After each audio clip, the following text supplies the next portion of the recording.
by legislation the ability to make whatever money is needed, to loan money to the Government of Canada without interest. The Bank of Canada, as it's stated on its official website, is ultimately owned by the people of Canada and has the power under the Canadian Constitution and the Bank of Canada Act to lend money to the government at no interest. And if there is interest to be charged, it would just come back to the people anyway, since we own the bank.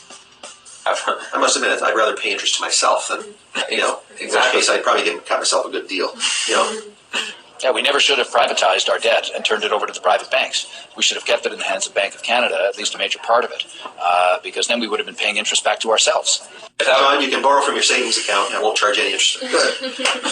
And unfortunately, the Liberal government and the Conservative governments both are too close to the banks. The banks wanted the business, and they managed to convince the government to privatize that debt. And of course, now they're the ones getting the benefits. That's why you notice that they're still very profitable, even though everyone else is suffering.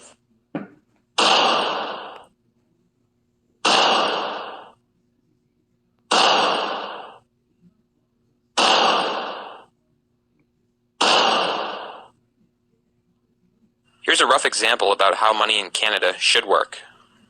The Canadian government realizes it needs money to help make the country work. So it creates the Bank of Canada, whose sole task is to create and manage money for the people. The government then creates what's called a treasury bond, which is simply an IOU, a piece of paper promising to repay the amount of money that it borrows. This IOU is then given to the Bank of Canada, who then creates the money the same way private banks do, out of nothing. But since it's owned and operated by the people of the country, there's no reason to charge any interest. The government can now distribute the money, which creates jobs. The people can now pool some of their money together and pay off the debt owed to the Bank of Canada, the People's Bank. After the first payment or so, since the Bank of Canada will have to pay its workers and fulfill its job to regulate money, our tax dollars will inevitably circle back into the country, so no new money is required to pay off the debt. And since there's no compounding interest, the debt will never grow, and we'll be able to pay it off very quickly. And once it's paid off, we'll be able to spend our extra hard work, time, and money on other things to help better the country. I don't need to hear the lecture. I know all of this stuff. Okay, well. Sorry, don't mean to be rude, but I just ask me your question. Okay, well.